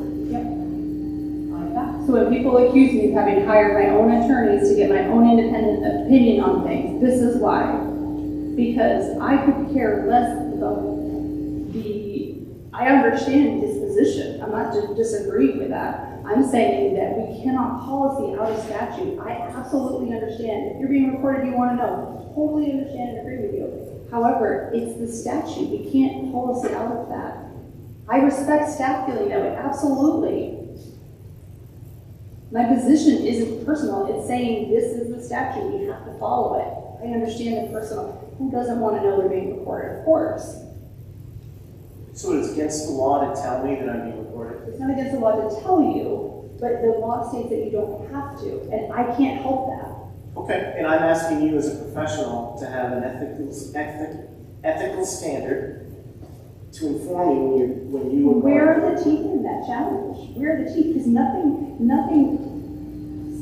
that's the thing. That is the thing. I've never been in a situation where I've Neither had to have I. argue ethical behavior with somebody. I don't know where to go with it. You go to an election, you go to a recall process, you're trying to control the voice of the voter. I'm not trying to control the voice of the voter. I'm trying to get my voice that may be recorded out to the voter.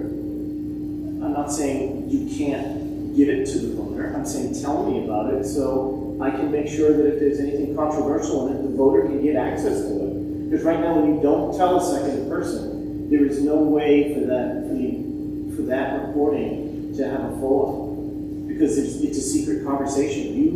The person that records it has all the information and can slice and dice that however they want to for whatever want they need or whatever need they want. I'm saying if you're going to record me, tell me so that we can make it public knowledge, and that if the public wants to know what I said to you on a conversation on a phone call, fine, we both know about it. It's full.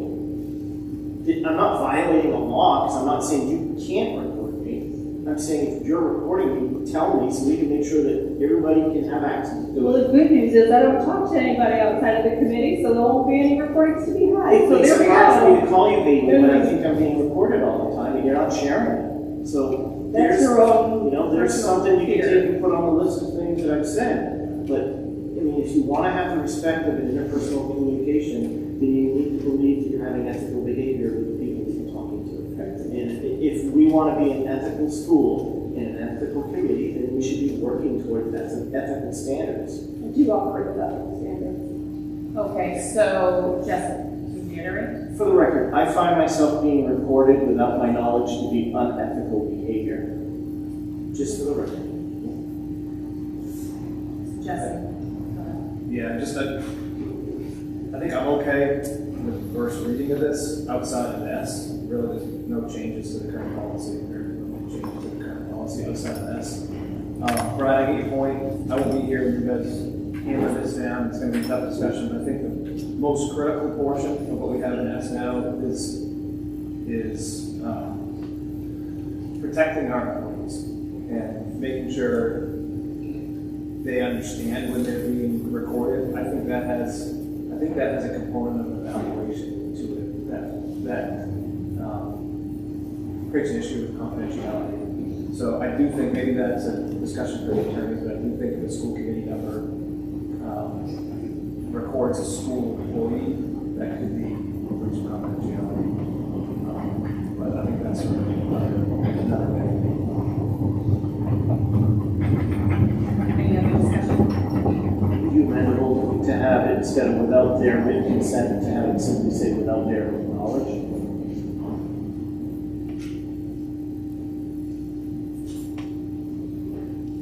I'm fine if it just says school employees. I think it needs to be tabled. I made that motion. it should stop discussion and it should go back to policy for discussion. We're making very few changes to this policy, as we just noted. So, Jesse, as you were saying, I will not report school employees without their knowledge. I would like an attorney's view of that before I vote. Okay. For that. So we can strike that until next time. Again, if we're striking that and I have an addition, why aren't we tabling it so those can come forward for another first reading to have that cleaned up? That needs to be done for a first reading, not a second. The second is, yep, we read it through, the first draft was good. Then we go to second.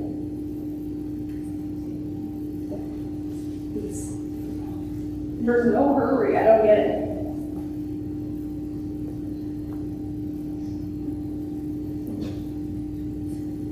I've never been in an organization that didn't want to improve their ethics. I do want to improve the ethics. I have things to add. I have things All to those add. all those in favor? We're going to table. I mean, What's the motion? The motion is to approve the first reading of BCA -S. well, We have a second. If she's got additions, let's hear them. I'm not against additions. Who's the second? Was it? I second it. Thank you.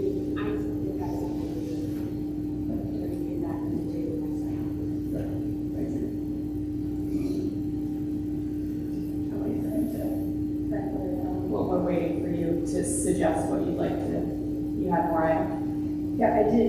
To add, if we're striking out S, then this will be S. The Hermon School Committee will encourage and promote all voices to be heard at the table while recognizing that statements are the opinion of the speaker in their personal capacity. I think you already read that one. I did read all that. I did, but you were moving on with the motion as though this was a first reading. And it is. So you're willing to add that or you're not? No, we should do that. No, you're not.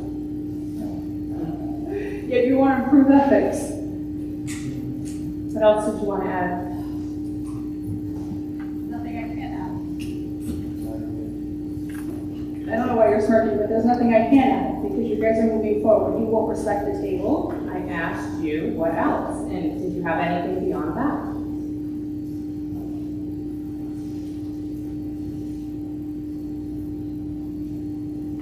What do you mean by won't respect the table? There needs to be a second. I don't have the bill straight in front of me, but I do not know the exact. What does it say for tabling? I think tabling requires no second. It ceases the discussion and To table, it needs a second, and then it needs to be voted on. I make a motion to table it to have us submit the information to you as subcommittee back for discussion. You have a second?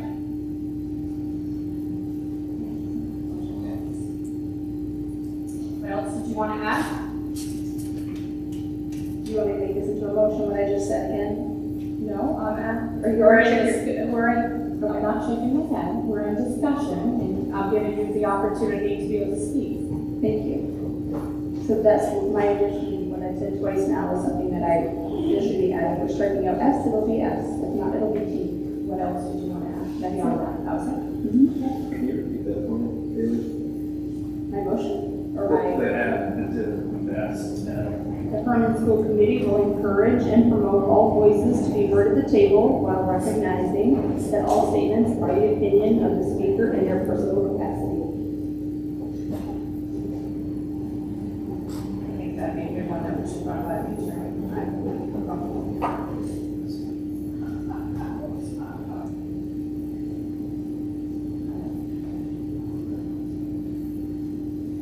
All those in favor? We are voting on the first. Yep, we are voting on the. My understanding there is that we're approving the first reading, removing S. Everything else is stated, correct? That's what we're voting on. Correct. And I'm in favor of that. All those in favor? All those opposed? Motion carries.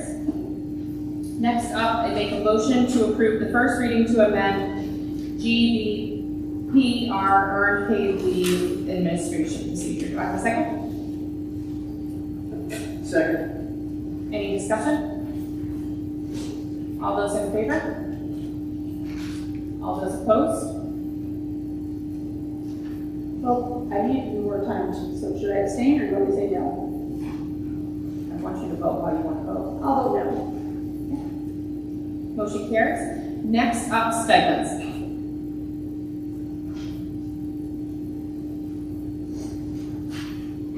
You have a couple additional stipends. The stipend committee meets annually.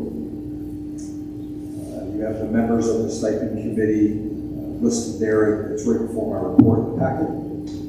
What we do, as you can see from the collective bargaining agreement, is that we review and recommend the approval of new stipend positions, recommend removal of unneeded positions, and to make recommended any adjustments to the percentage index assigned to each position.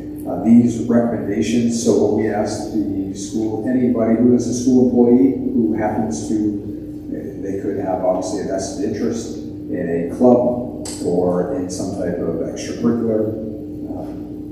We ask them to submit documentation of what they are currently doing and why there should be an increase or perhaps a decrease or the complete new addition of the stipend.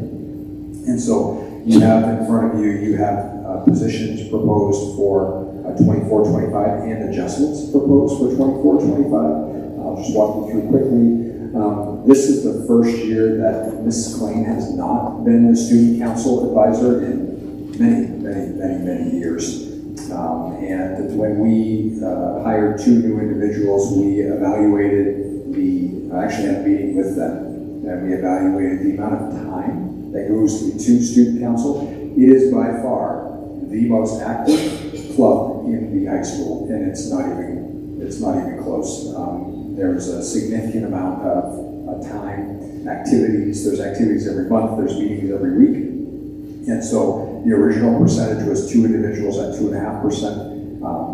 After meeting with them, and then the stipend committee, I feel very comfortable recommending 10%. So you can see the change in cost. In addition, the math team at the high school, that was currently at 1%. The stipend committee reviewed the proposal and felt that 4.5% based on the proposal was fair.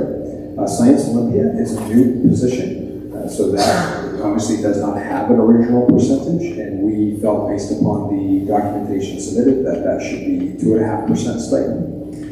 We also reviewed the wellness ambassador, and after reviewing what we believed was a really good intent in that position during COVID, we just don't feel that it warrants a 6.5% increase or a current 6.5% stipend, so we decreased that to 2%.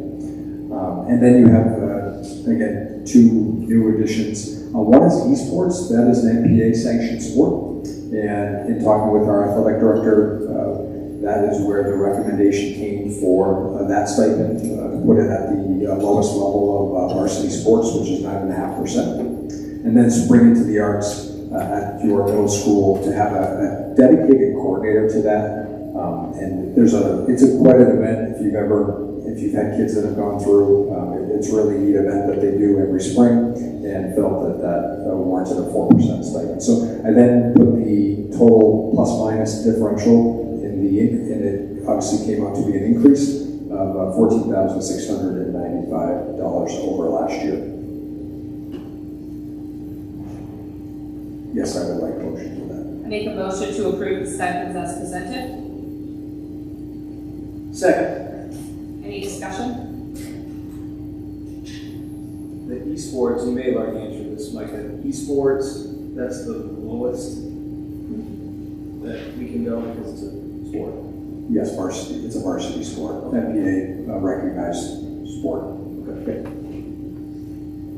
Were these in the budget? I'm going to assume not currently. Is there room in the budget that's already come out for these? When I budget with Mrs. Youngblood in the spring, I anticipate several increases because I just do. So yes, this is the budget.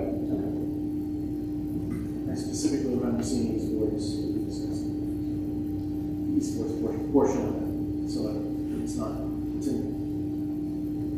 Yes, esports in general is a new program And it also has, like any sport, it has its own budget. So what we are making sure that this is specifically for the advisor's stipend, not for equipment and anything else that might go into that. So, but yes, that's new to the budget this year. We weren't preparing for that specifically.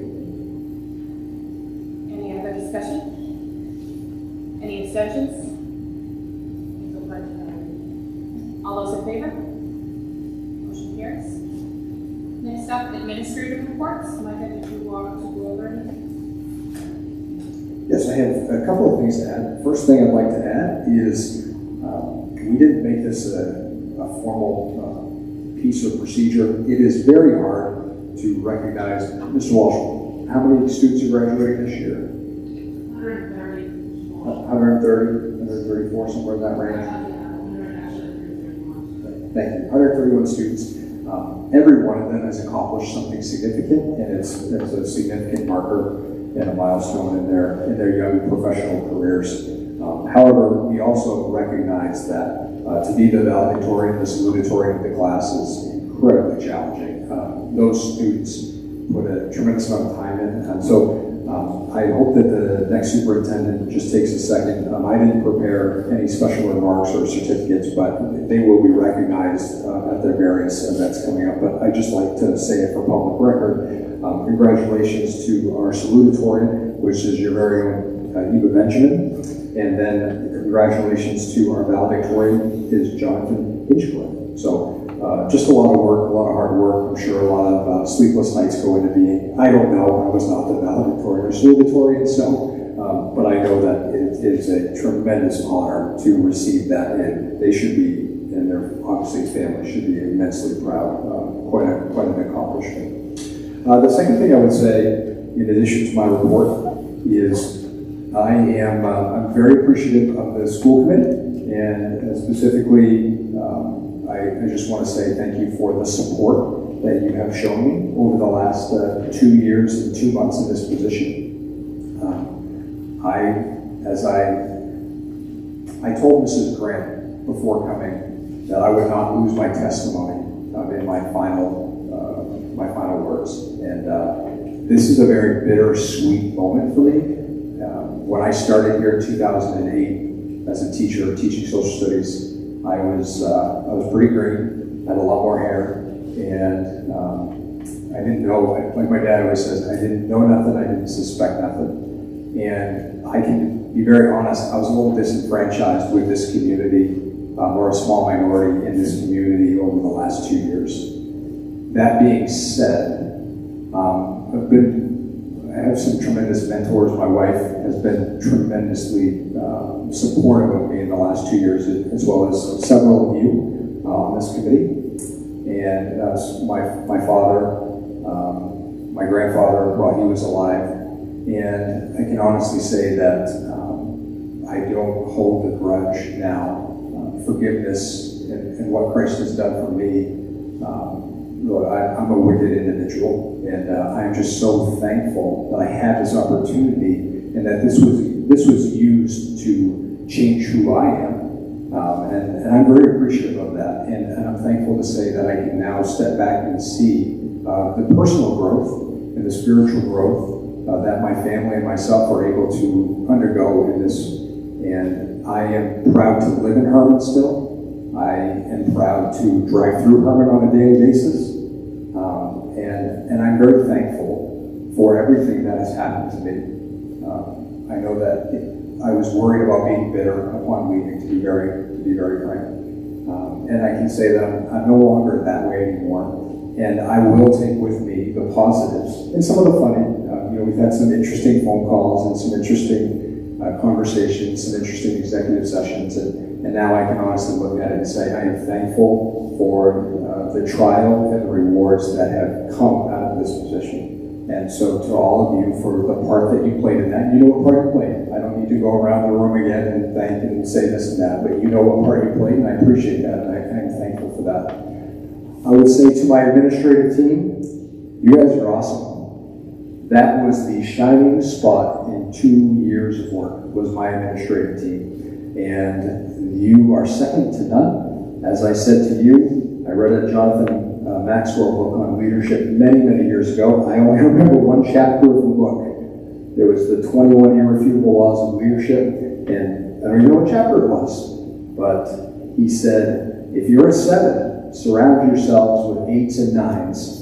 I am not even a 7. I'm a 6, I'm a 5, but I surrounded myself with a bunch of 8s and 9s and 10s, and that makes you look better when you're not. And I very much appreciate all of you who are 8s and 9s. Thank you so much. To the Hermon staff, thank you. You guys are awesome too. I don't know you as well, but we have amazing teachers in this district and support professionals and educational technicians, support staff, custodial staff. 14 years, I've been here 14 years. I've gotten to know many of you, and I am very appreciative of the work that you do for our students in this community. You are the glue, and as much as I might razz some of you during negotiations and things of that nature about only working 100 and whatever days, you are the reason why this community is so sought after to live in. And to the Hermon students, we got the best students in the state. I've said it for 14 years and I will continue to say it. Hermon students are the best. They are absolutely the best. I will never forget my time teaching some of those kids.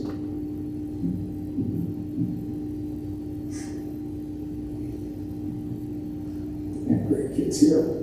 I'm so appreciative of the opportunity folks have given me. Thank you. Thank you so much. It has truly been a wonderful journey. And thank you again from the bottom of my heart. Thank you for all you have done.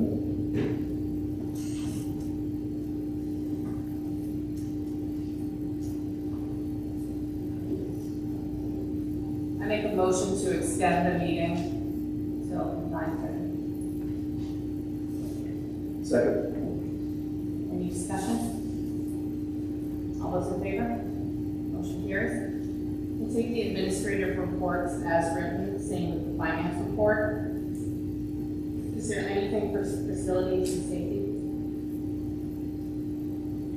I just want to make sure that it's in the public, that the finance report tentatively shows that the 23 audit will tentatively be scheduled for the first week or two. It says first week or the end of June. And then the FY24 financial statements will be looked at also during the month of June. So the 23 audit is moving forward. With that discussion on, I just have a couple questions. When is the next, are you taking a break for finance meetings or? It's June, so I do not anticipate a finance committee schedule between now and July. Any update for facilities, traffic safety committee? We still haven't met. We still haven't gotten on the schedule. So no second. And as far as policy, I know there was the policies to be able to employ, Ryan, do you remember those ones? It was like, Yes, I do. We need to look at updating hiring policies GCF, GCFB, and GCFB-R in preparation for the hiring process. any tech committee update?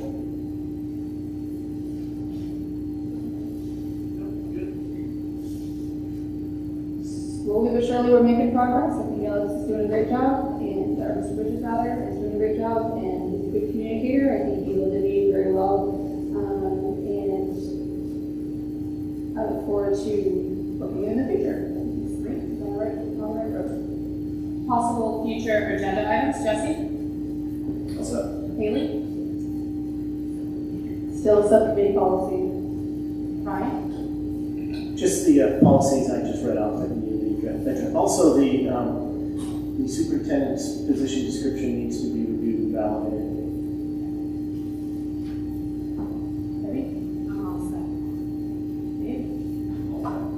At some point, either if it's a meeting in June or for July, there needs to be discussion of if there's going to be an RFP put out for who's going to help employ the school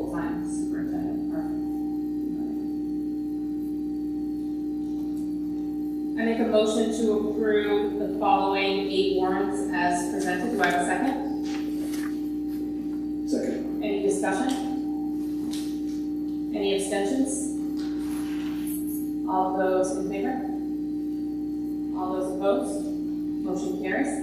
I make a motion to enter executive session pursuant to MRSA 4056A to discuss compensation of employees at 9:01 p.m. Do I have a second?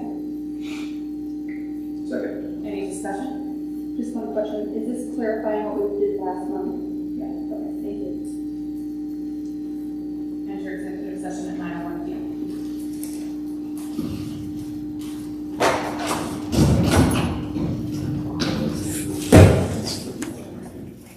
Oh, yeah, all those in favor?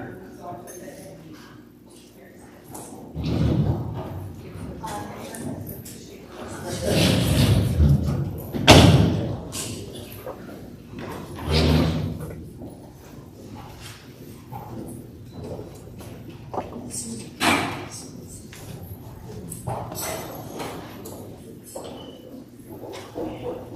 Excuse me. Thank you.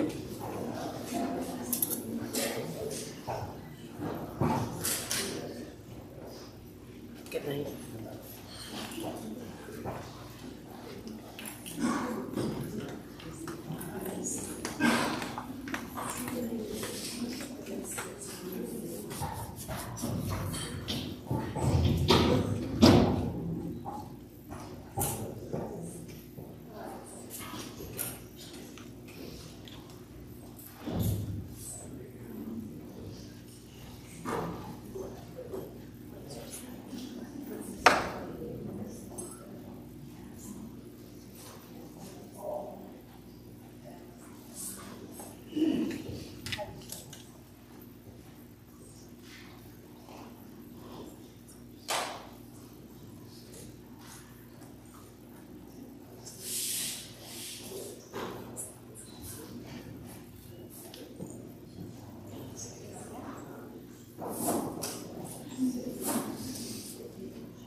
Wanted to introduce ourselves.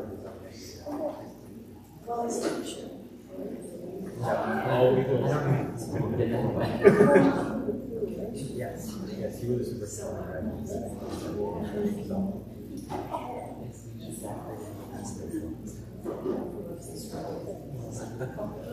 All good, well, it's good.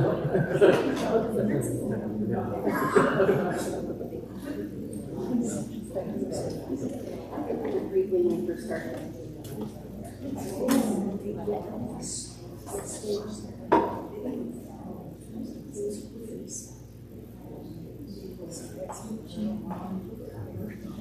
So Welcome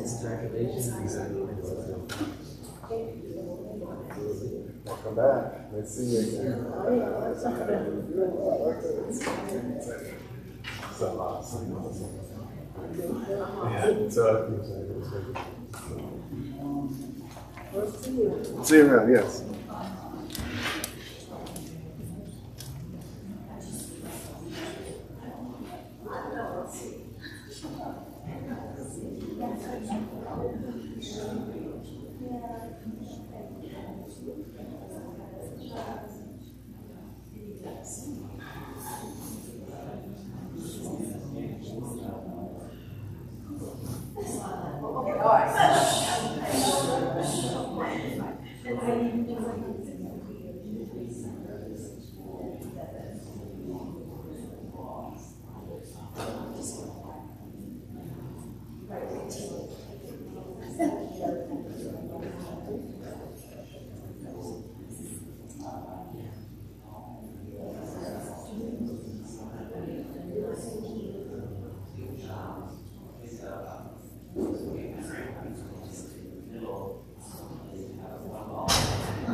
I was like, what? This is like,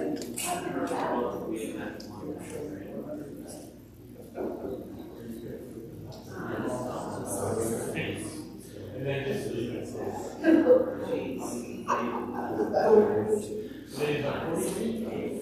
Our audio was coming in from there, so this may be a dead recording. But this was instruments. All right, just a heads up. So I think we'll cut this recording here. Yeah, now we got.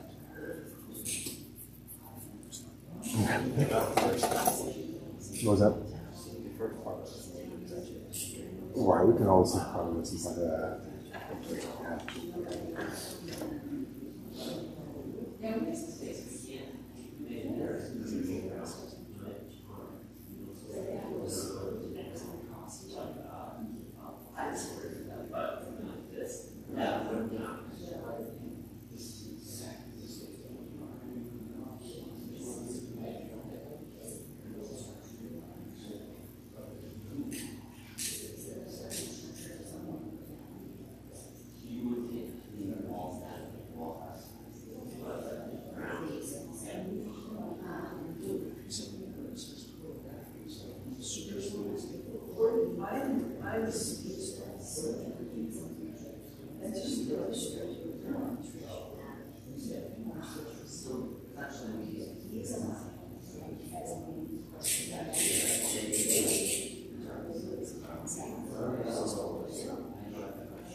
here.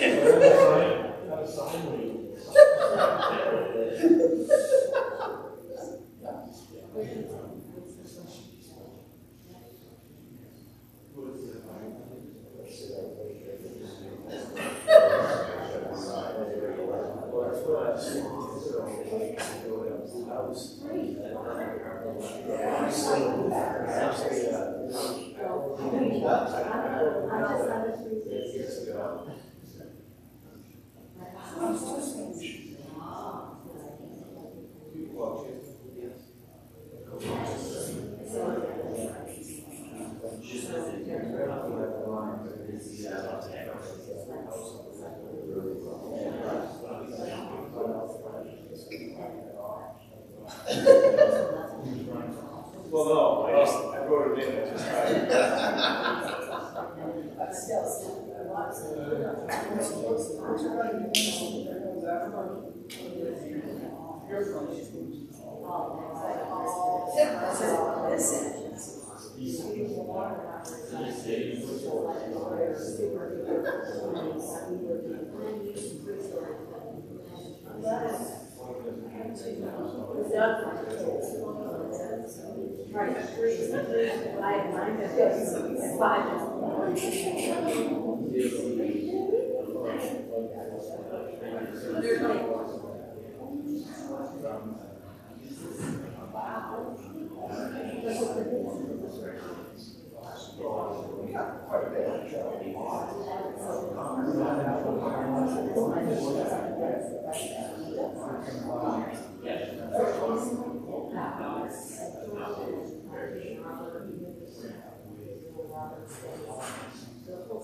Oh, yeah. David, so yeah, I didn't know it as friends.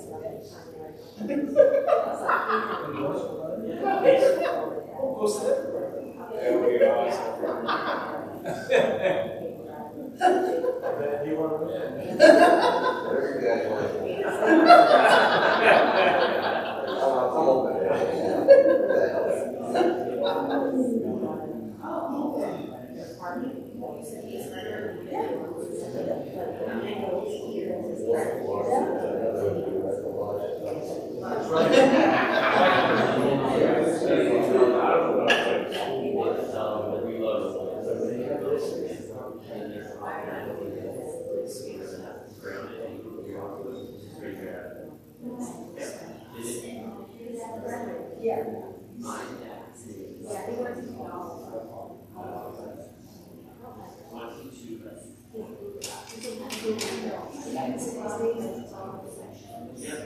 And one kid is very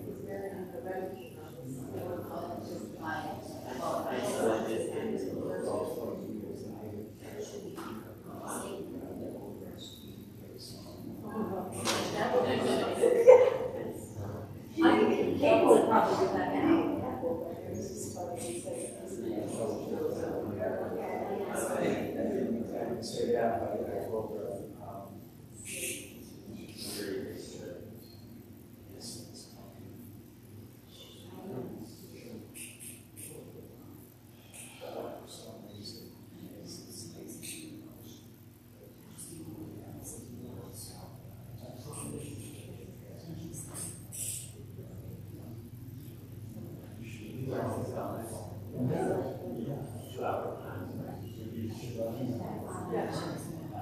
And then she like.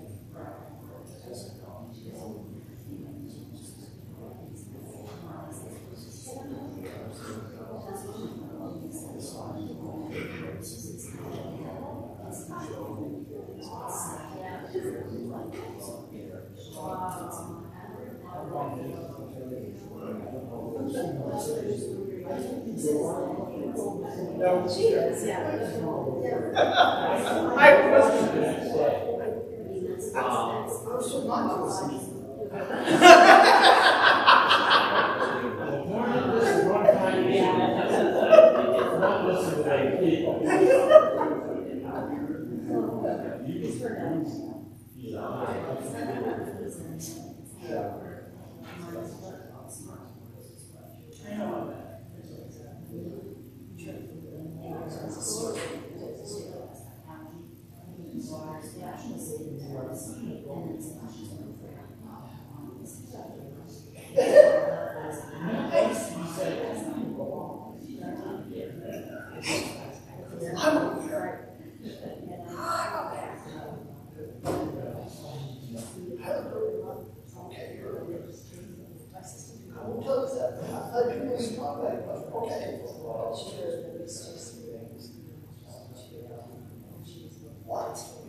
Look, in time to see some, on the side of the road, when the fire came out, they never did that.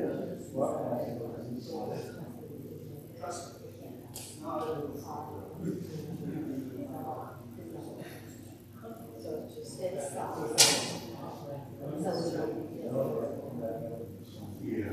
They're supposed to be.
Make a motion to extend the meeting till 9:45. Second. All those in favor? Motion carries. Return from executive session at 9:36. I make a motion to approve administrative contracts as discussed in executive session. Do I have a second? Second. Any discussion? All those in favor? Any abstentions? Motion carries. I make a motion to adjourn at 9:36 p.m. Do I have a second? Second. Any discussion? All those in favor?